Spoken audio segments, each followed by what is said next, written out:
আমার প্রিয় ছাত্ররা, আশা করি তোমরা সবাই ভালো আছো। তোমরা এখন সবাই ক্লাস 12 এ উঠে গেছো। ইতিমধ্যেই তোমরা সার্কুলারের কথা মোটামুটি জেনেও গেছো। যদিও তোমাদের এবার ভূগোলের পরীক্ষাটা দিতে হলো না, ভূগোলের পরীক্ষাটা বাকি ছিল তোমাদের, তাহলেও সামনের বছরের উচ্চ মাধ্যমিকের কথা ভেবে তোমাদের কিন্তু ক্লাস 12 এর প্রিপারেশন শুরু করে দিতে হবে। আমি আজকে তোমাদের ক্লাস 12 এরই আঞ্চলিক ভূগোল থেকে অর্থনৈতিক ক্রিয়াকলাপের ওপরে ছোট্ট করে একটা পাঠদান করব। বুঝতেই পারছো এখন লকডাউন পিরিয়ডে স্কুল বন্ধ, তোমরাও আসতে পারছো না, আমরাও যেতে পারছি না। এখন এটাই একটা মাধ্যম তোমাদের কাছে পৌঁছানোর। সুতরাং যতটা পারবো এরকম ভাবে তোমাদের কাছে ক্লাস লেকচারগুলো, ডেমনস্ট্রেশনগুলো পৌঁছে দেওয়ার চেষ্টা করব যতটা সম্ভব হয়। তো আমি কতগুলো স্লাইড তৈরি করেছি, স্লাইডের মাধ্যমে আমি সংক্ষেপে বিষয়টাকে একটুখানি তোমাদের সামনে রাখার চেষ্টা করব। দেখো, অর্থনৈতিক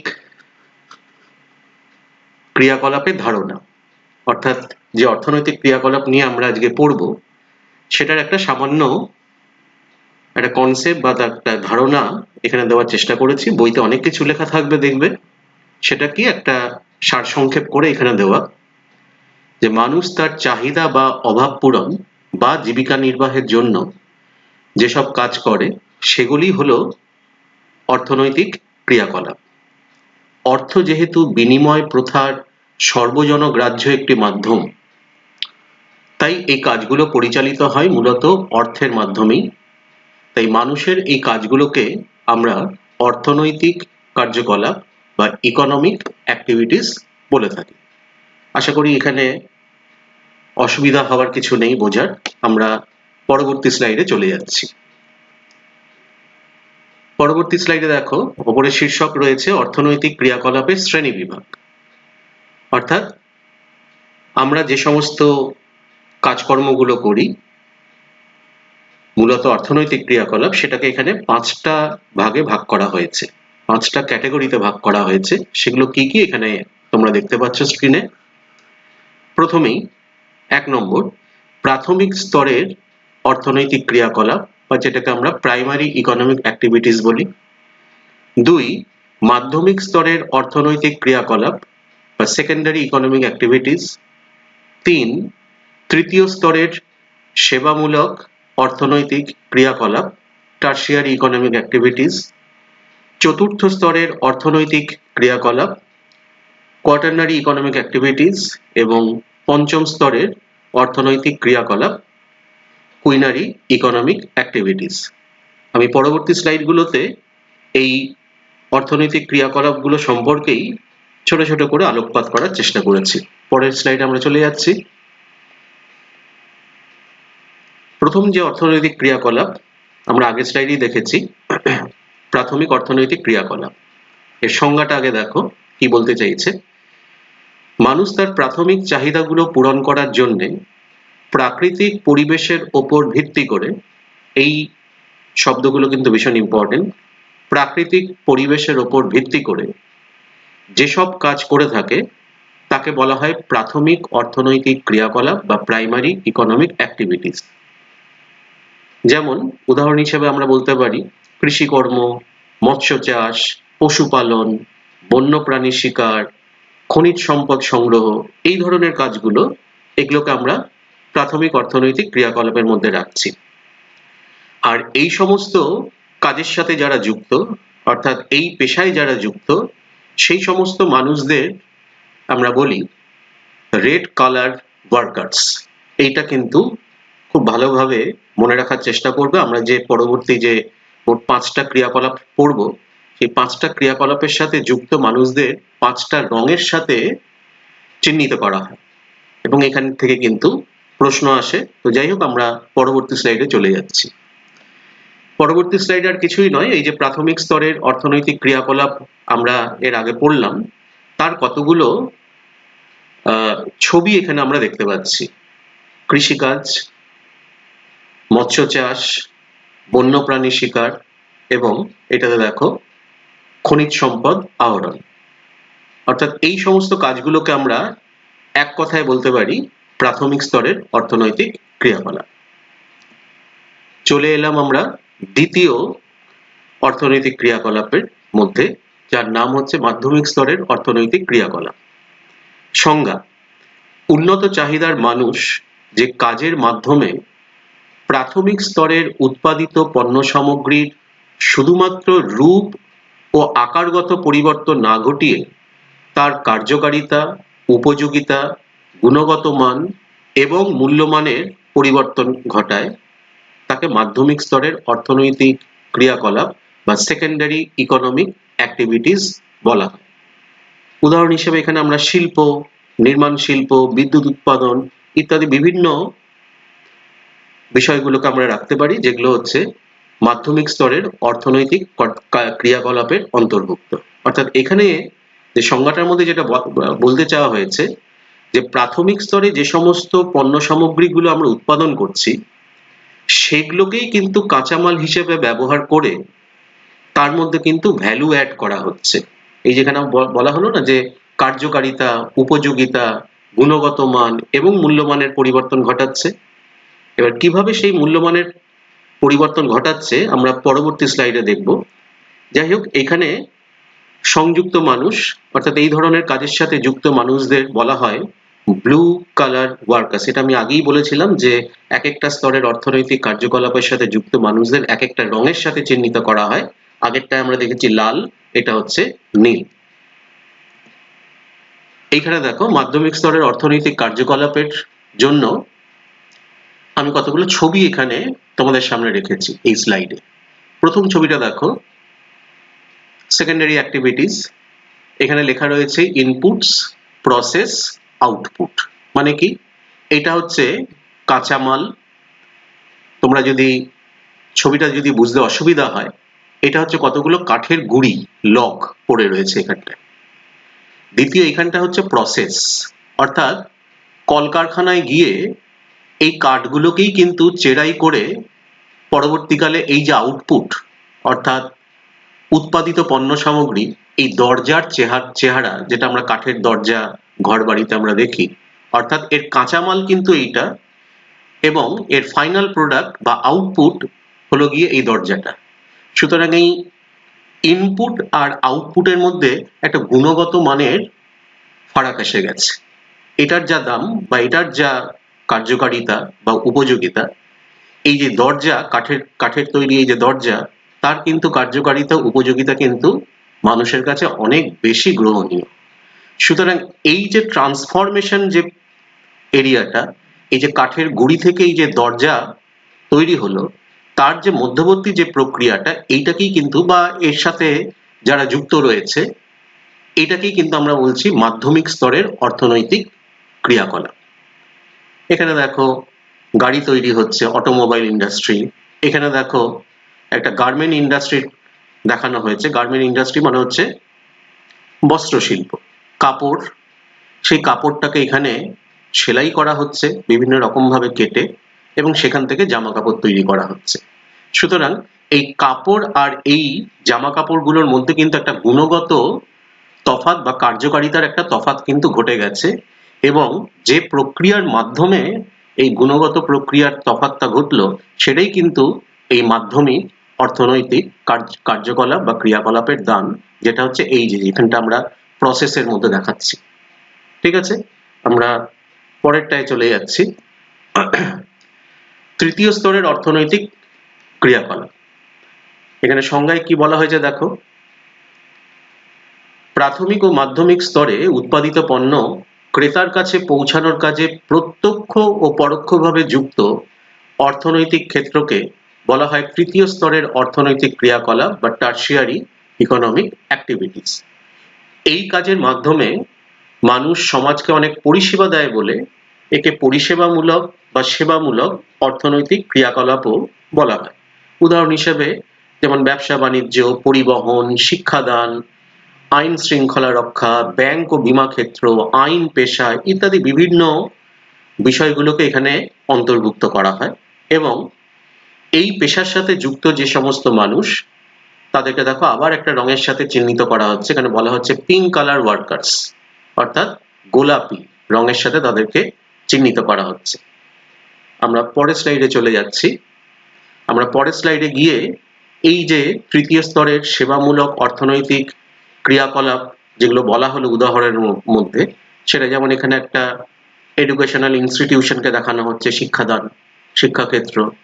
এটা একটা গণপরিবহন ব্যবস্থাকে দেখানো হচ্ছে, এটা ব্যাংকিং সেক্টরকে দেখানো হচ্ছে, এটা একটা আদালতকে দেখানো হচ্ছে। এই সমস্ত কার্যকলাপ বা এই কার্যকলাপের সাথে যুক্ত যারা রয়েছেন তারা সবাই কিন্তু ওই তৃতীয় স্তরের সেবামূলক অর্থনৈতিক ক্রিয়াকলাপের সাথে যুক্ত। চলে যাচ্ছি আমরা পরের স্লাইডে। চতুর্থ স্তরের অর্থনৈতিক ক্রিয়াকলাপ, এর সংজ্ঞাতে কি বলা হচ্ছে দেখো, যে মানুষের উন্নততর মেধা ও দক্ষতার সাহায্যে যেসব আধুনিক অর্থনৈতিক কার্যকলাপ তৈরি হয় তাদের বলা হয় চতুর্থ স্তরের অর্থনৈতিক ক্রিয়াকলাপ বা কোয়াটারনারি ইকোনমিক অ্যাক্টিভিটিস। অর্থাৎ মানুষের মেধা এবং দক্ষতা যখন চূড়ান্ত স্তরে পৌঁছাচ্ছে তখন কিন্তু মানুষের কার্যাবলী, অর্থনৈতিক কার্যাবলীরও কিন্তু গুণগত উত্তরণ ঘটছে, এবং সেই জায়গা থেকেই কিন্তু পরবর্তীকালে এই চতুর্থ স্তর বা পঞ্চম স্তর এই সমস্ত অর্থনৈতিক ক্রিয়াকলাপগুলোর উদ্ভব ঘটেছে। উদাহরণ হিসেবে এখানে কি বলা হচ্ছে, যেমন তথ্য ও সংবাদ, তারপরে তথ্য প্রযুক্তি ক্ষেত্র, উচ্চ প্রশাসনিক ক্ষেত্র, এগুলো সবগুলোকেই কিন্তু আমরা এই কোয়াটারনারি ইকোনমিক অ্যাক্টিভিটিস বা চতুর্থ স্তরের অর্থনৈতিক ক্রিয়াকলাপের সাথে সংযুক্ত করছি।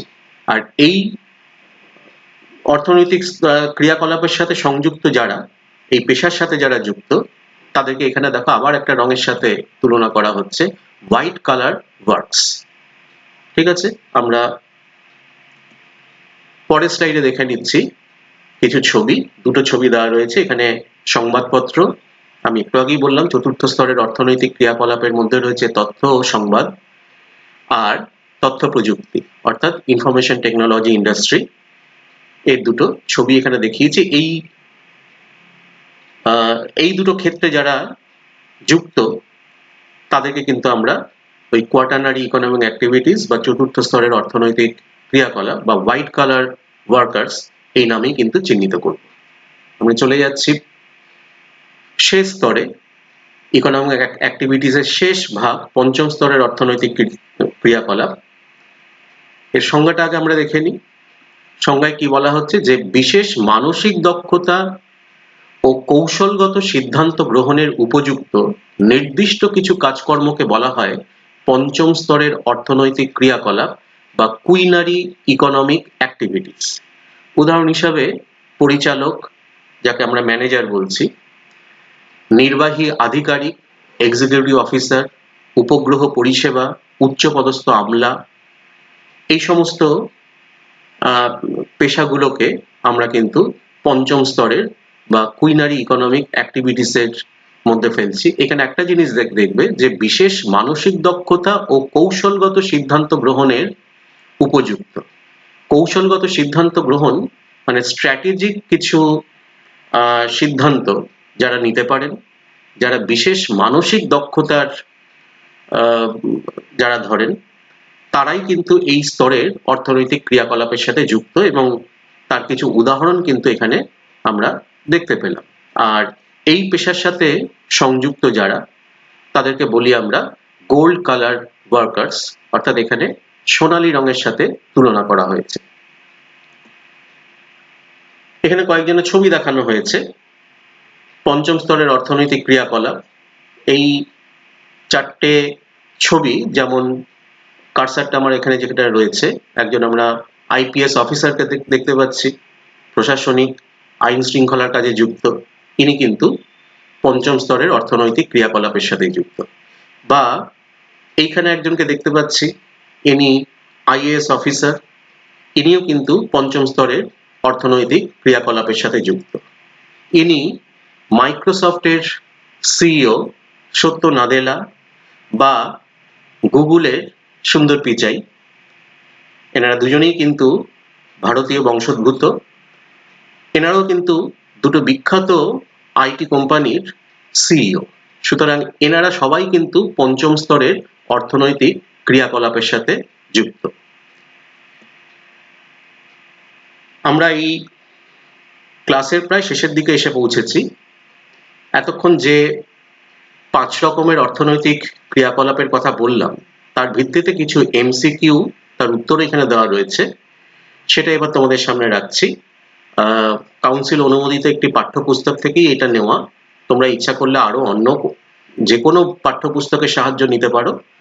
তাছাড়া তোমরা টেস্ট পেপার, পুরনো টেস্ট পেপারগুলো এক্ষেত্রে সাহায্য নিতে পারো। সেখানেও কিন্তু এই চ্যাপ্টার থেকে অজস্র প্রশ্ন পাবে। সেই প্রশ্নগুলোকেও তোমরা কিন্তু এক জায়গায় সংকলিত করে তোমরা তার উত্তর দেওয়ার চেষ্টা করবে। এখানে দেখো 10টা প্রশ্ন এখানে দেওয়া রয়েছে। পরের স্লাইডে আরো 10টা প্রশ্ন, মোট 20টা প্রশ্ন এখানে দেওয়া রয়েছে। তোমরা এটা একটুখানি ভালো করে দেখবে। আমি প্রত্যেকটা প্রশ্ন আর আলাদা করে পড়লাম না। একদম শেষের স্লাইডে এই প্রত্যেকটা প্রশ্নের উত্তর কিন্তু দেওয়া রয়েছে, অর্থাৎ এটা যেহেতু এমসিকিউ, অর্থাৎ কোন প্রশ্নের কোনটা সঠিক উত্তর হবে সেটা দেওয়া রয়েছে। আমি একটা দুটো একটু পড়ে দিচ্ছি। যেমন প্রথম প্রশ্নটা, পরিষেবামূলক কাজে নিযুক্ত কর্মীদের কি বলা হয়? দেখো এখানে 4টে অপশন দেওয়া রয়েছে। এ গোলাপি কলার কর্মী, বি সাদা কলার কর্মী, সি লাল কলার কর্মী, আর ডি নীল কলার কর্মী। আমরা একটু আগেই দেখে এলাম আমাদের পেছনের স্লাইডে যে পরিষেবামূলক কাজ মানে তৃতীয় স্তরের অর্থনৈতিক কার্যকলাপ, সেটাকে কিন্তু আমরা পিঙ্ক কালার ওয়ার্কার্সের সাথে তুলনা করেছি। পিঙ্ক অর্থাৎ এইটার এই যে গোলাপি, সুতরাং এই প্রশ্নের সঠিক অপশন হবে এ।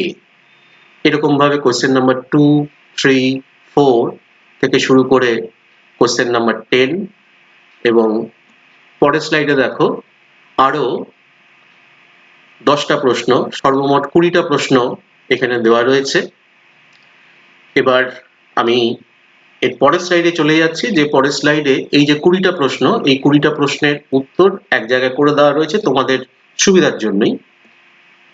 এই যে 1 থেকে 20 পর্যন্ত কোনটা উত্তর হবে, দেখো এই যে 1 মানে এটা কোয়েশ্চেন নাম্বার 1, কোন অপশনটা রাইট না এ, বা এই যে কোয়েশ্চেন নাম্বার 6 তার বি এর অপশনটা হবে ঠিক, বা এই যে কোয়েশ্চেন নাম্বার 11 তার ডি এর অপশনটা হবে ঠিক। এরকম ভাবে 1 থেকে 20 পর্যন্ত 20টা প্রশ্নেরই কিন্তু এখানে উত্তর করে দেওয়া রয়েছে। এবার অত্যন্ত গুরুত্বপূর্ণ একটা জায়গায় আসছি। এই অনলাইন ক্লাসটা করতে করতেই আমি এই মডেল অ্যাক্টিভিটি টাস্ক সম্পর্কে অবহিত হলাম। আজকেই এটা বাংলা শিক্ষা পোর্টালে আপলোড হয়েছে। তোমরা জানো যে বাংলা শিক্ষা পোর্টালে তোমাদের জন্য দুটো মডেল অ্যাক্টিভিটি টাস্ক শিক্ষা দপ্তর আপলোড করেছে। আমি সেই দুটো টাস্কই এরপরে দিয়ে দিচ্ছি, যাতে তোমরা প্রশ্নগুলো নিয়ে যথেষ্ট ভাবনা চিন্তা করতে পারো। পরের ক্লাসে এই প্রশ্নগুলো নিয়ে বিস্তারিত আলোচনা করব। তোমরা আপাতত নির্দিষ্ট অধ্যায়গুলো পাঠ্যপুস্তক থেকে পড়তে শুরু করে দাও। এটাই হবে আমার দেওয়া তোমাদের প্রথম অনলাইন টাস্ক। যে জায়গাগুলো বুঝতে অসুবিধা হবে সেগুলো লিখে রেখে দাও। সামনের সপ্তাহের ক্লাসের পর সেগুলো আলোচিত হবে, সেগুলো আমি ডিটেলসে আলোচনা করে দেবো। তাহলে এবার দেখা যাক শিক্ষা দপ্তর বাংলা শিক্ষা পোর্টালে তোমাদের জন্য অর্থাৎ ক্লাস 12-এর ছাত্রছাত্রীদের জন্য যে দুটো মডেল অ্যাক্টিভিটি টাস্ক দিয়েছে সেই দুটো কিরকম। এটা দেখো প্রথম মডেল অ্যাক্টিভিটি টাস্ক, অধ্যায় ভূমিরূপ প্রক্রিয়া। এখানে 4টে প্রশ্ন দেওয়া রয়েছে চিত্রসহ। প্রথম প্রশ্ন, চিত্রসহ আর্টিজিও কূপ কিভাবে গঠিত হয় তা ব্যাখ্যা করো। উষ্ণ প্রস্রবণ ও গিজারের মধ্যে পার্থক্য নিরূপণ করো। 2 ভূ জলপৃষ্ঠের উচ্চতার পরিবর্তনের কারণ সংক্ষেপে বর্ণনা করো। 3 কার্স্ট ভূমিরূপ গড়ে ওঠার প্রয়োজনীয় শর্তসমূহ উল্লেখ করো। 4 চিত্রসহ চুনাপাথরের গুহায় গঠিত ভূমিরূপগুলির বিবরণ দাও। তাহলে এই 4টে প্রশ্ন তোমরা বইতে দেখবে। যেরকম আমি বললাম সামনের সপ্তাহে এগুলোকে নিয়ে আমি আলোচনা করব। দ্বিতীয় অ্যাক্টিভিটি টাস্ক, এই দেখো এটাও ভূমিরূপ প্রক্রিয়া থেকে দিয়েছে। অবরোহণ, আরোহণ ও পর্যায়নের মধ্যে আন্তঃ সম্পর্ক নিরূপণ করো। 2 নম্বর ভৌম জলের নিয়ন্ত্রকগুলির বিবরণ দাও। 3 নম্বর, চিত্রসহ ভৌমজলের বিভিন্ন স্তরগুলোর বর্ণনা দাও। আর 4, মুক্ত জলবাহী স্তর ও আবদ্ধ জলবাহী স্তরের মধ্যে পার্থক্য নিরূপণ করো। অত্যন্ত গুরুত্বপূর্ণ এই দুটো মডেল অ্যাক্টিভিটি টাস্ক। আমি তোমাদের সবার জানার জন্যই এটা দিলাম, তার কারণ বাংলা শিক্ষা পোর্টালে সম্পর্কে অনেকেই তোমরা হয়তো জানো না সেইভাবে আর কি, সুতরাং তার অ্যাক্সেসও অনেকে করতে পারছো না। তো যাই হোক, আমি এখান থেকে তোমাদের এই দুটো প্রশ্ন যেটা আজকেই আপলোড হয়েছে সেটা এখান থেকে দিয়ে দিলাম। এটা তোমরা কিন্তু এবার বইতে তোমাদের পাঠ্যপুস্তকে যে চ্যাপ্টারগুলো রয়েছে এই প্রশ্নগুলো দেখে সেগুলো পড়তে শুরু করে দাও। কোনো জায়গায় অসুবিধা হলে সেই জায়গাগুলো আমি আগেই বললাম যে লিখে রেখে দাও। সামনের সপ্তাহে যখন আবার আমি অনলাইন ক্লাসে আসবো এই ধরনের, তারপরে আমাকে সেগুলো লিখে জানাবে যে জায়গাগুলো তোমাদের অসুবিধা হচ্ছে, তারপরে এগুলো নিয়ে আমরা ডিটেলসে আলোচনা করি। এবার কিছু সতর্কতা। তোমরা জানো যে এখন একটা বিশেষ পরিস্থিতির মধ্যে দিয়ে আমরা যাচ্ছি। তোমরা সবাই জানো যে বিশ্বজুড়ে করোনা ভাইরাসের কারণে আমরা আজ সবাই প্রায় গৃহবন্দী, কারণ এই মহামারী থেকে নিজেকে ও অপরকে বাঁচানোর এটা একটা অন্যতম পথ। তাই তোমরাও সাবধানে থাকবে, লকডাউনের সময় বাইরে যাবে না, আর একান্তই কোনো বিশেষ কারণে বাইরে যেতে হলে মাস্ক অবশ্যই পরবে। বাড়ি এসে সাবান দিয়ে ভালো করে স্নান করে নিয়ে তারপর অন্য কোনো কাজ করবে। পরিবারের সবাইকে এই একইভাবে চলতে বলবে। সুস্থ থাকো, ভালো থাকো, বাড়িতে থাকো। আশা করি আমার এই ক্লাস তোমাদের ভালো লাগবে এবং পরবর্তী ক্লাসের জন্য আমিও অপেক্ষায় থাকবো এবং তোমরাও অপেক্ষায় থেকো। এবং যে হোমওয়ার্ক গুলো দিলাম বা যে টাস্ক গুলো দেওয়া হলো, অ্যাক্টিভিটি টাস্ক 1 এবং 2, সেই দুটো কিন্তু তোমরা বাড়িতে করতে থাকো। ঠিক আছে।